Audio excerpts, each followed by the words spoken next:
Mga kapuso, ngayong umaga humingi tayo ng update tungkol sa Bagyong Agon at ngayong umaga makakapanayam natin live si Miss Veronica Torres, Weather Specialist mula sa Pag-asa. Magandang umaga po, Miss Veronica. Magandang umaga din po, Sir Angel, pati na rin po sa ating mga taga-subaybay sa unang hirit. Hello Miss po, good Veronica, morning po. unang tanong po, opisyal na po ba ang tag-ulan? Sa ngayon po ay may mga criteria pa po tayong tinitignan at depende po sa magiging assessment ng ating mga kasamahang climatologists kung magde-declare na po tayo ng rainy season.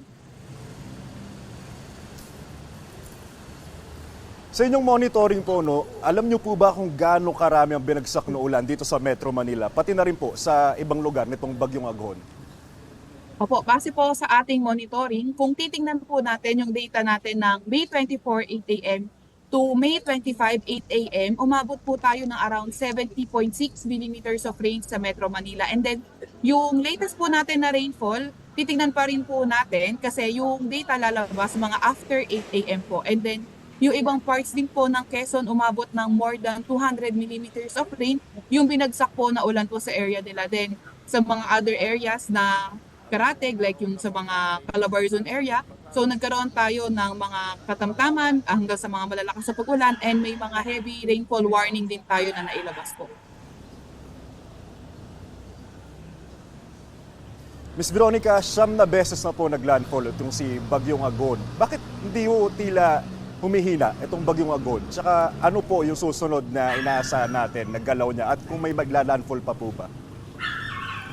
Opo, so kung titingnan nga po natin, napakaraming beses na naglandfall nitong si Aghon. So kung titingnan din natin, yung mga unang mga landfall niya, medyo humina siya, bahagyang humihina. And then nung papalabas na siya ng ating landmass, siguro yung mga bandang huling landfall niya, doon siya medyo lumakas. May kita din kasi natin na medyo short yung interaction nitong si Aghon sa landmass kasi yung mga landfall niya, mga pulo-pulong area. And then maaga din kasi itong nag-recurve papalabas ng landmass natin at maaga din nag-emerge sa coastal waters ng Quezon. Kaya naging favorable yung condition sa kanya at nung bandang kahapon, nung mga hapon, tuloy-tuloy na nga yung paglakas nitong si Aghon. Miss Veronica, sa paglabas po, sa posibleng paglabas itong Bagyong Aghon sa PAR ng Wednesday, may inaasahan po ba tayong papalit na bagong bagyo sa mga susunod na araw? Liban dito kay Aghon, wala na tayong namomonitor na ibang low pressure area or bagyo sa loob or malapit sa ating Philippine Area of Responsibility.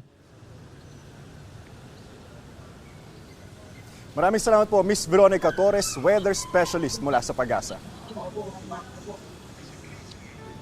Kapuso, para laging una ka sa mga balita, bisitahin at mag-subscribe sa GMA Integrated News sa YouTube. Sa mga kapuso abroad, samahan nyo kami sa GMA Pinoy TV at sa www.gmanews.tv.